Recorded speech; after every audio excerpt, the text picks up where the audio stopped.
Shalom, damai sejahtera bagi umat Tuhan di mana saja Anda berada. Mari kita siapkan hati untuk datang kepada Tuhan dalam renungan malam ini.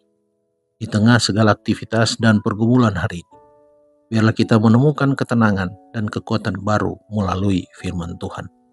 Mari berdoa. Bapa Surgawi, terima kasih atas kasih dan penyertaan-Mu sepanjang hari ini. Pada malam ini kami datang kepadamu memohon agar Engkau memenuhi hati kami dengan damai sejahtera-Mu. Bukalah hati dan pikiran kami untuk menerima firman-Mu, sehingga hidup kami semakin dikuatkan dan diberkati.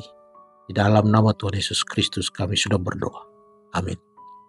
Judul renungan malam ini, Ramuan Kristus untuk Doa yang Tidak Hidup. Ayat renungan diambil dari kitab Yakobus pasal 5 ayat 16. Firman Tuhan berkata, doa orang yang benar bila dengan yakin didoakan sangat besar kuasanya. Sebagai orang percaya di dalam Kristus, kita membutuhkan iman yang lebih besar. Kita harus lebih bersungguh-sungguh dalam doa. Banyak yang bertanya-tanya, mengapa doa mereka begitu tidak hidup? Iman mereka begitu lemah dan goyah. Pengalaman Kristen mereka begitu gelap dan tidak menentu. Apakah kita tidak berpuasa, kata mereka, dan berjalan dengan pakaian berkabung di hadapan Tuhan semesta alam?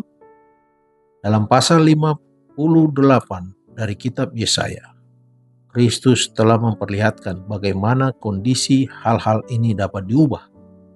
Ia mengatakan, bukan, berpuasa yang kukehendaki ialah supaya engkau membuka belenggu-belenggu kelaliman dan melepaskan tali-tali kuk, supaya engkau memerdekakan orang yang teraniaya dan mematahkan setiap kuk, supaya engkau memecah rotimu bagi orang yang lapar dan membawa ke rumahmu orang miskin yang tak punya rumah.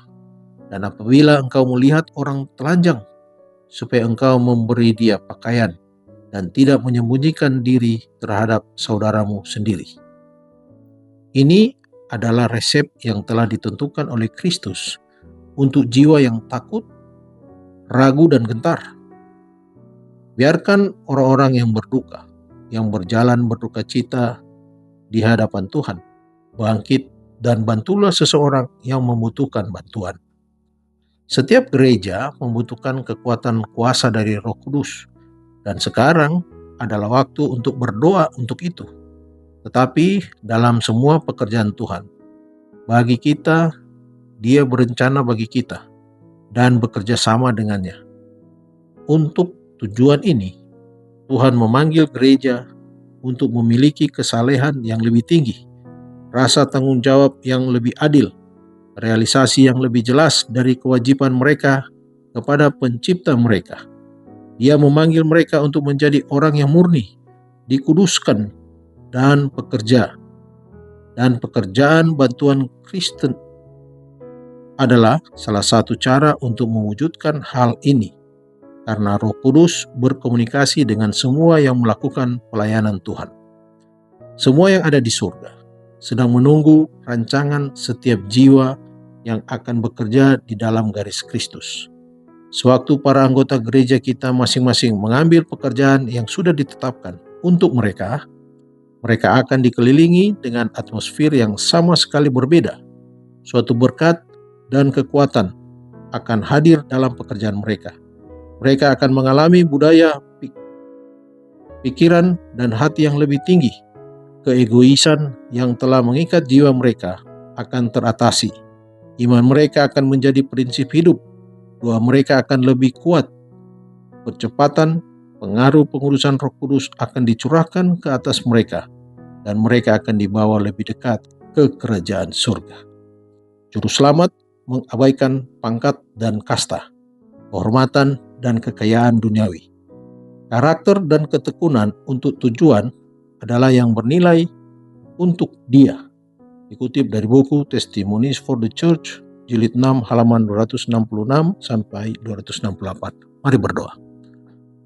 Tuhan Yesus yang penuh kasih, terima kasih untuk firman-Mu malam ini.